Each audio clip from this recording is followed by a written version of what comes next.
Otep à tous, bien-aimés frères et sœurs. Emmanuel Macron veut assister à la grande réunion, la grande conférence des BRICS qui se tiendra en Afrique du Sud au mois d'août prochain. Emmanuel Macron a ainsi téléphoné, parlé avec le président sud-africain Ramaphosa pour manifester son intention à participer à la réunion des BRICS. Que cherche-t-il? Que veut-il? Que peut-il apporter aux BRICS? Emmanuel Macron fait partie est un pays membre du G7, les 7 pays soi-disant les plus industrialisés, ce qui est devenu un leurre puisque les pays les plus industrialisés, vous avez la Chine en premier lieu, puisque 30%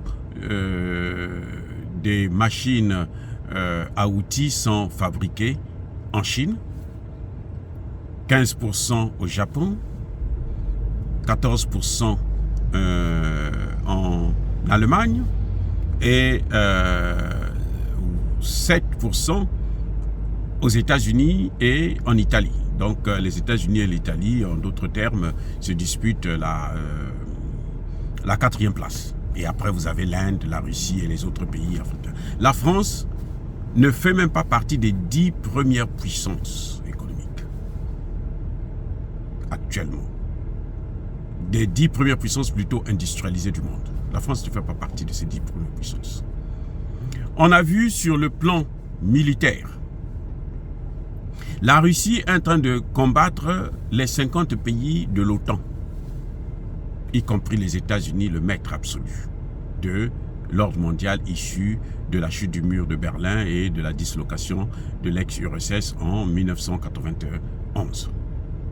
Donc vous voyez là que Emmanuel Macron est en train de chercher quelque chose d'autre.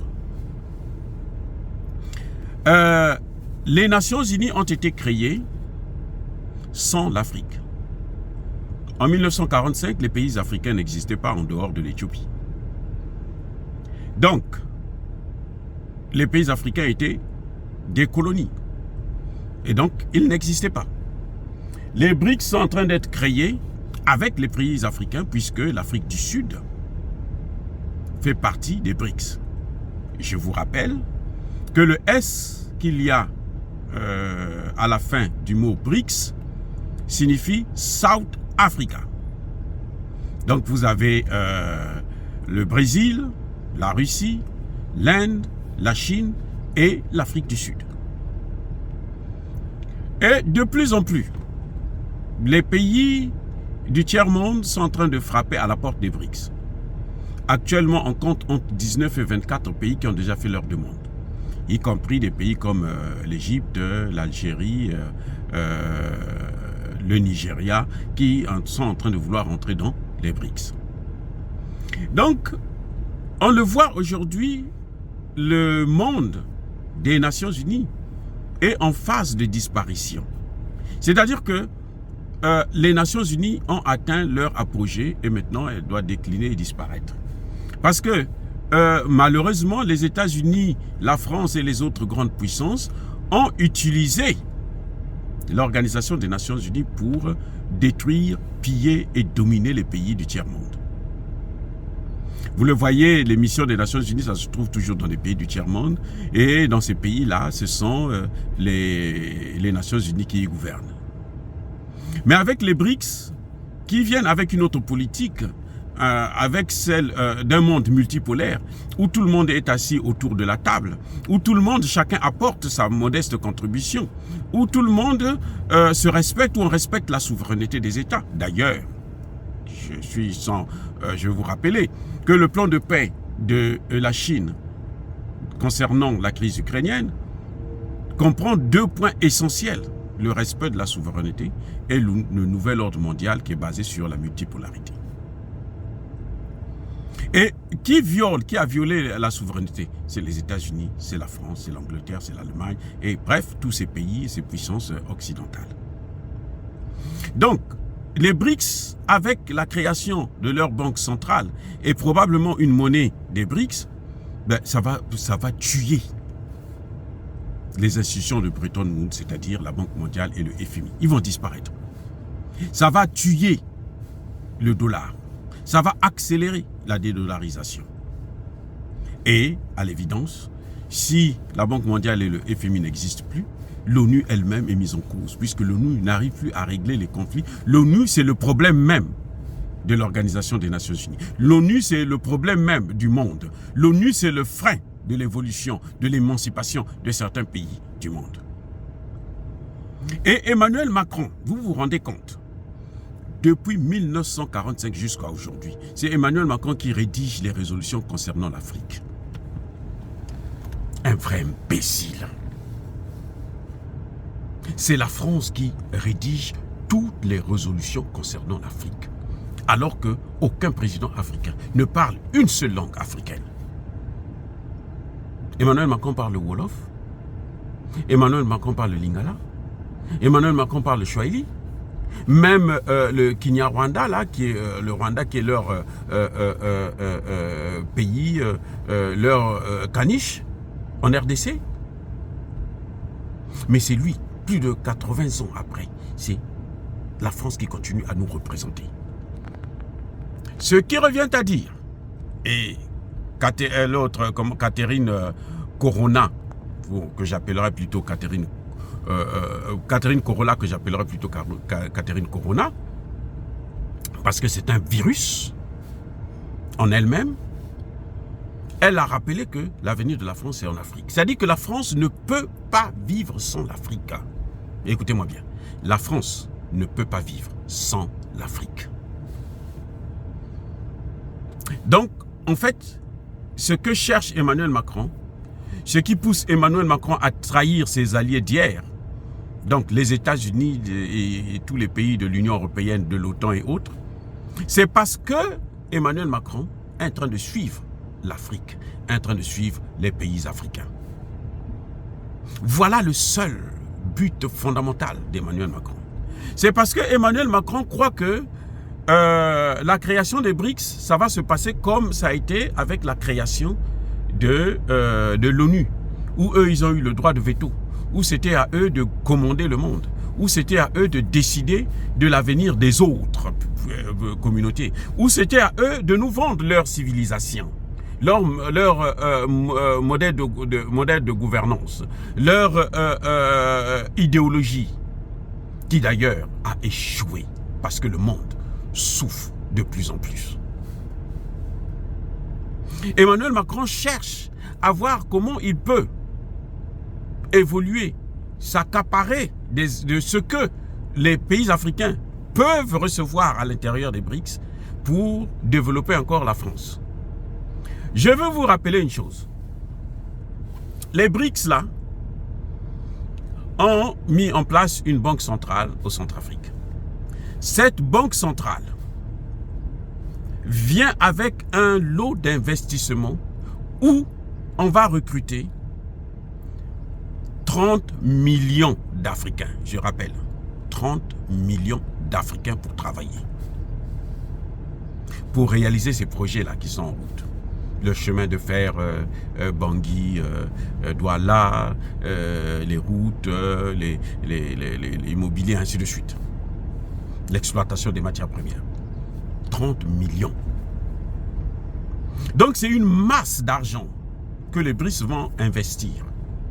Et je vous rappelle que les BRICS n'ont pas le droit à l'erreur, hein, parce que ça c'est un essai. S'ils échouent là, les BRICS vont échouer, les BRICS vont disparaître. Surtout pas en Afrique. Ils vont disparaître complètement. Donc, Emmanuel Macron sait que ces gens-là, comme ils sont très sérieux, ils vont investir. Comme ils vont investir, qu'est-ce que fait Emmanuel Macron? Il veut se positionner de telle sorte que les investissements des BRICS, là, ce soit les entreprises françaises qui viennent les réaliser. Écoutez, il veut positionner les investissements des BRICS pour que ces entreprises puissent, les grandes firmes françaises puissent tirer profit de ces investissements. Parce que là, la France, son vrai problème, c'est lequel? c'est que la France ne peut plus investir. La France n'a pas la capacité d'investir. La dette de la France s'élève à 3 000 milliards. Ce qui est 3,5 fois supérieur à la dette de l'ensemble des pays africains qui s'élève à peine à 800 millions de dollars. Vous voyez, il y a une grande différence là qui est là. Et Emmanuel Macron veut encore, il pense qu'il peut venir aussi dans les BRICS pour apporter les Africains dans les BRICS, pour gouverner les Africains à l'intérieur des BRICS, comme il a fait avec l'euro. C'est-à-dire que lui, il rentre dans l'euro, il amène les pays africains qui adhèrent comme si c'était des moutons à l'euro. Mais ce que Emmanuel Macron ne comprend pas, c'est que le 21e siècle, ce n'est plus le siècle de la France, c'est le siècle de l'Afrique. Et que les Africains ont dit que, contrairement à ce que dit Catherine Corolla, la ministre des Affaires étrangères française, l'avenir de la France n'est pas en Afrique. C'est plutôt le déclin de la France qui se trouve en Afrique. Parce que les Africains veulent maintenant leur souveraineté, leur autonomie, ils veulent gérer leurs biens eux-mêmes. Et aujourd'hui, à supposer que les Français adhèrent à l'institution BRICS, vous savez quoi? S'ils amènent le même comportement pour vouloir dominer les pays africains, mais les pays africains vont sortir. Parce qu'avec les BRICS, les BRICS n'obligent personne. Il y a l'égalité. S'ils veulent faire encore les petits jeux là, ils vont faire ça avec des pays comme les pays de la zone franc. Mais même ces pays-là, vous allez voir que ça ne marchera plus. En fait, Emmanuel Macron continue à suivre les matières premières africaines, y compris dans les BRICS. Il est allé en Chine pour négocier avec les entreprises chinoises qui ont des moyens à investir. Pour que quand eux, ils investissent en Afrique, eh bien, ce soit les entreprises françaises qui viennent réaliser les projets qu'ils ont décidés. Là encore, ça ne marche pas parce que les Chinois eux-mêmes, ils ont des entreprises. Et les Africains aussi veulent maintenant des entreprises. Je vous rappelle que la RDC qui a été pillée savamment, sérieusement, en gros, pas en détail, par les États-Unis et notamment par la famille Clinton. Cette fois-ci, quand Tshisekedi est allé en Chine, c'est pour demander un meilleur accord. La Chine qui avait 68%, Tshisekedi demande maintenant 70% pour son pays. Tshisekedi demande à ce qu'on puisse transformer maintenant, fabriquer les batteries au Congo démocratique.